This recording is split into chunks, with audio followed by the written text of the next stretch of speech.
ఒక్కసారి కొమ్మూరి గోల్డ్ కి కాల్ చేయండి. తాకట్లో ఉన్న మీ బంగారాన్ని విడిపించి మార్కెట్ ప్రైస్ కి వాళ్ళు కొనుక్కుని మిగతా డబ్బులు మీకు ఇచ్చేస్తారు. నమస్తే, వెల్కమ్ టు మనం టీవీ. భారత్ పాకిస్తాన్ మధ్య ఉద్రిక్త పరిస్థితులు కొనసాగుతున్నాయి. భారత్ పాకిస్తాన్ చేసేటువంటి ప్రతి దాడిని కూడా వ్యూహంతో, పకడ్బందీగా, ప్రణాళికతో దాడి చేస్తోంది. పాకిస్తాన్ కనీసం 1% కూడా పోటీ ఇవ్వలేని పరిస్థితి కనిపిస్తోంది. అయినప్పటికీ కవ్వింపు చర్యలకు పాల్పడుతోంది, దూకుడుగా ముందుకు వస్తానే ఉంది.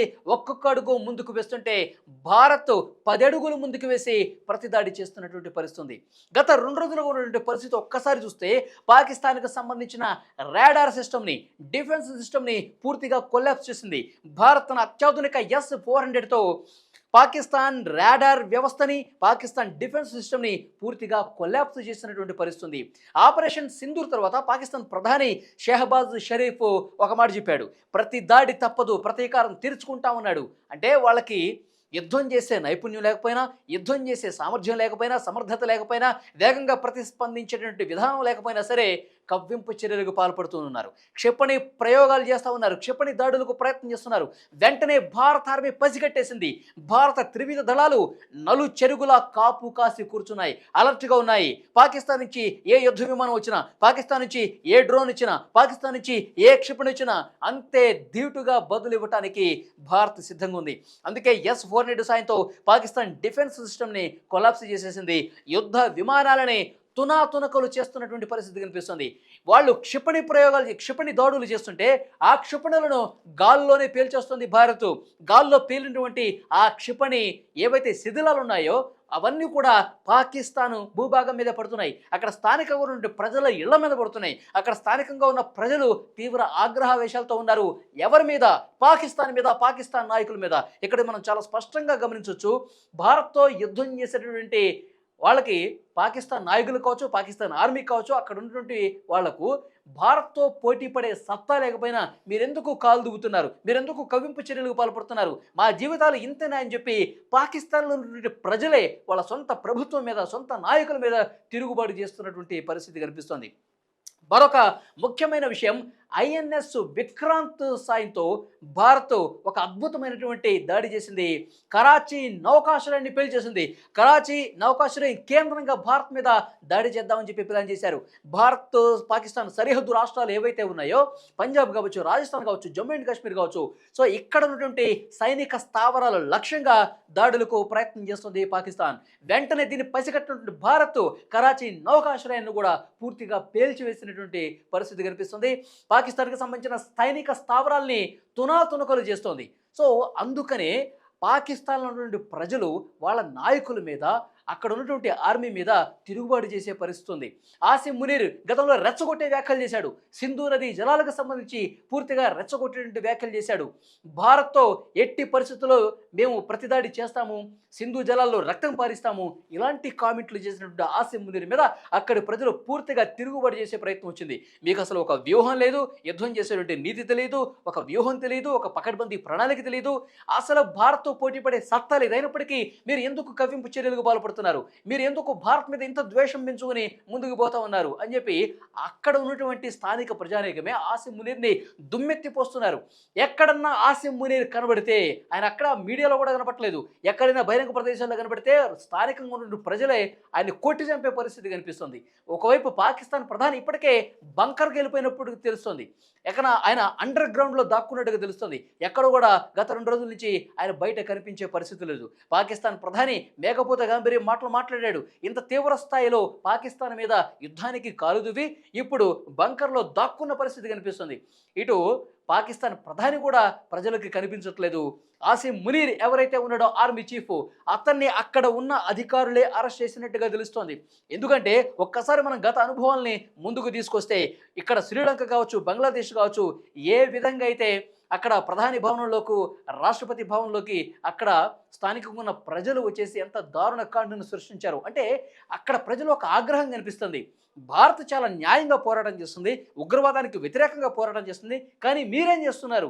పాకిస్తాన్ ఉగ్రవాదాన్ని పెంచి పోషిస్తూ, మీరు తుపాకులు కొంటూ, బాంబులు కొంటూ వాళ్ళకి సహకారం అందిస్తూ అమాయక ప్రజల్ని బలిగొంటున్నారు కదా అని చెప్పి అక్కడ స్థానికంగా ఉన్నటువంటి పాకిస్తాన్ ప్రజలే అక్కడ ఉన్నటువంటి ఆర్మీ చీఫ్ మీద, పాకిస్తాన్ ప్రధాని మీద దుమ్మెత్తిపోస్తున్నారు. కనబడితే కాల్ చేసే పని వాళ్ళే చేసేటట్టుగా అక్కడ పరిస్థితులు కనిపిస్తున్నాయి. సో డెఫినెట్గా యుద్ధం అయితే తీవ్ర స్థాయిలో జరుగుతుంది.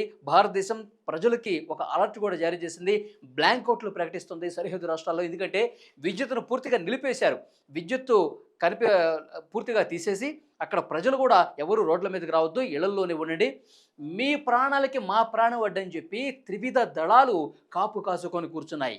గాల్లోకి వచ్చినటువంటి యుద్ధ విమానాన్ని గాల్లోనే పేల్చేస్తున్నాయి, గాల్లోకి వచ్చిన క్షిపణిని పేల్చేస్తున్నాయి. పూర్తిగా మన అమ్ముల పదిలో ఉన్నటువంటి అస్త్రాలన్నీ కూడా బయటకు తీసి పాకిస్తాన్కు తగిన బుద్ధి చెప్తున్నటువంటి పరిస్థితి కనిపిస్తుంది.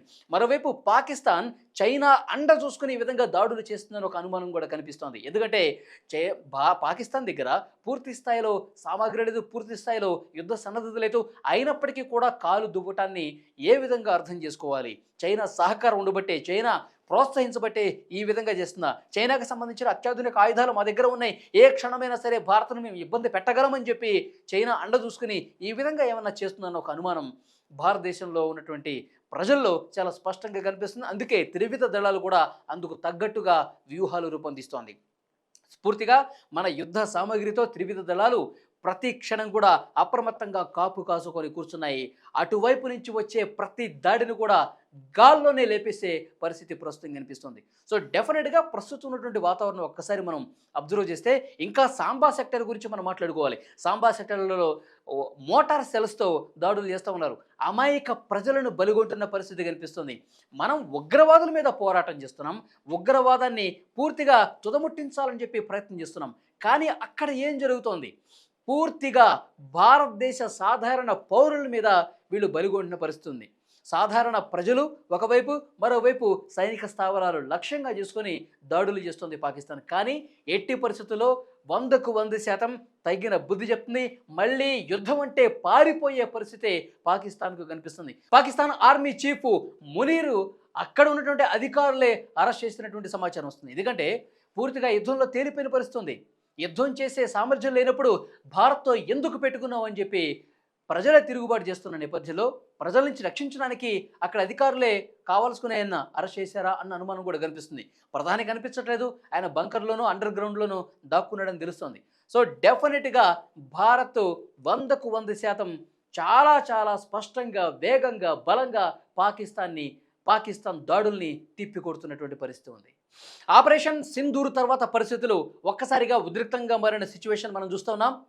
నిన్న రాజ్నాథ్ సింగ్ రక్షణ శాఖ మంత్రి చాలా స్పష్టంగా చెప్పారు, సంయమనం పాటిస్తున్నాం, మా సహనం నశిస్తే కనుక మీకు ఇక జీవితంలో కోలుకోలేని దెబ్బ తగులుతుందని చెప్పి స్పష్టంగా హెచ్చరించినటువంటి పరిస్థితి కూడా మనకు కనిపిస్తుంది. ఆపరేషన్ సింధూర్ 2.0 కనిపిస్తోంది. మనం చాలా స్పష్టంగా చూడొచ్చు.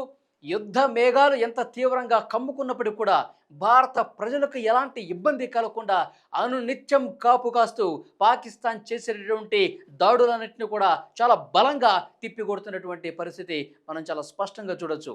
ఇక్కడ విజువల్స్లో మీరు చూస్తున్నారు, పాకిస్తాన్లో లాహోర్లో అక్కడ ప్రజలు ఏ విధంగా ఈ దాడులకు భయపడి పారిపోతున్నారో మనం చూడొచ్చు. మనం ఉగ్రవాదుల లక్ష్యంగా, ఉగ్ర స్థావరాల లక్ష్యంగా భారత్ దాడి చేస్తుంది. కానీ అక్కడ స్థానికంగా ఉన్న ప్రజలు కూడా ఆ ప్రభుత్వం మీద ఏ విధంగా తిరుగుబాటు చేస్తున్నారో చాలా స్పష్టంగా చూడొచ్చు. మాకు పూర్తి ఆహారం లేదు, వాటర్ లేవు. ఇక్కడ అసలు ప్రజల బాగోగులు పట్టించుకోకుండా యుద్ధం చేసేటువంటి పరిస్థితి ఏంటి? ఒకవైపు ఉగ్రవాదాన్ని పెంచి పోషిస్తూ, ఒకవైపు యుద్ధాన్ని మీరే కొని తెచ్చి సామాన్య ప్రజల్ని, మీరు సేఫ్గా ఉండి సామాన్య ప్రజల్ని ఇబ్బంది పెడతారా? ఇది ఎంతవరకు సమంజసం అంటూ రోడ్ల మీదకి వచ్చి అక్కడ ఉన్నటువంటి పాలకులకు వ్యతిరేకంగా నినాదాలు చేస్తున్నటువంటి పరిస్థితి మనం చూస్తూ ఉన్నాం. సో ఈ వీడియో మీద తప్పకుండా మీ అభిప్రాయాన్ని కామెంట్ రూపంలో తెలియజేయండి.